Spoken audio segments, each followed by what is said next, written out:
All right, Job chapter 29, let's call this one In His Prime, as over the next 7 chapters, we're going to see them split roughly into 2 categories. One, Job finishing up his attempt to make sense of all of the misfortune that has fallen on him, as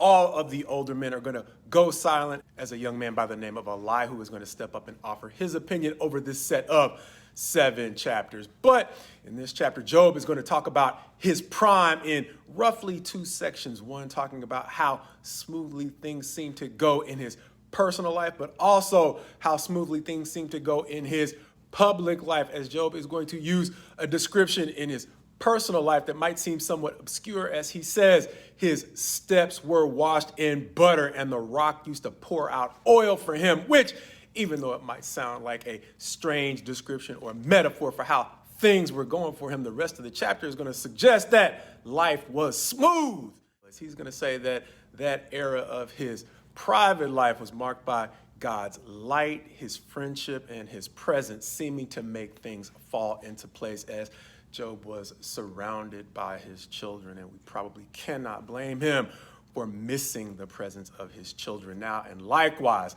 missing the feeling that God was with him for the good during that era of, like we said, his private life. But it wasn't just his private life. It's going to go on to say that at the gate, he was honored in large part, if not totally, because of the way that he delivered those who were in need. And beyond that, he had blessings in general from God, but he had blessings also from people, because it's going to describe the way in which he used his influence to deliver those who either were perishing or felt as though they were perishing, before it goes on a little later in the chapter to say that he broke the fangs of the unrighteous, or those who seemed to exploit or take advantage of those who were vulnerable, before finally going towards the end of the chapter to say people listened to him because he seemed to be able to encourage with a word those who were in despair, and sit among the people as a chief or a king amongst his troops, as it's going to finally conclude like one who comforts mourners. But there was an interesting pause in that description of the good old days, or the way in which Job existed publicly in his prime. From verses 18 through 20, it's going to say, "Then I thought, I shall die in my nest, and I shall multiply my days as the sand. My roots spread out to the waters, with the dew all night on my branches. My glory fresh with me, and my bow ever new in my hand." The thing, at least one thing, that Job does not seem to have accounted for: the difficult days ahead, reminding me of a bit of wisdom I got from my grandfather that I could not fully appreciate at the time, but now I appreciate a whole lot more, when he used to say, "Lord, saying the same." The thing that Job seems to have missed out on was his prosperity was only going to last as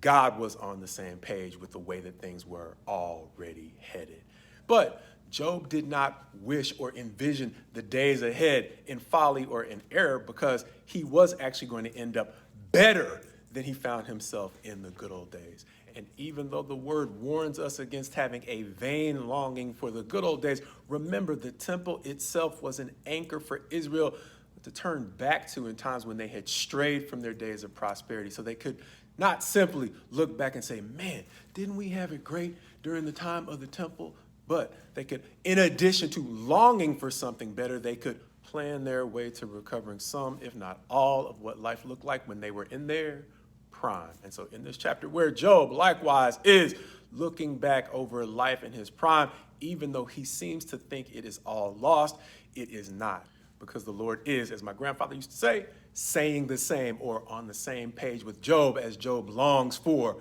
his prime. God is not only going to restore him to his prime, he is going to add a little something extra, as we mentioned before, for all of his struggle. And so when Job is reflecting on his prime, he is wise not simply to look back to how well things went for him, but how he used his abilities, his strength, and all of his influence to bless those in need around him. Because once God gives it back to him, that is going to be the key for him enjoying another 140 years of being blessed, even more than he was before Satan entered his life.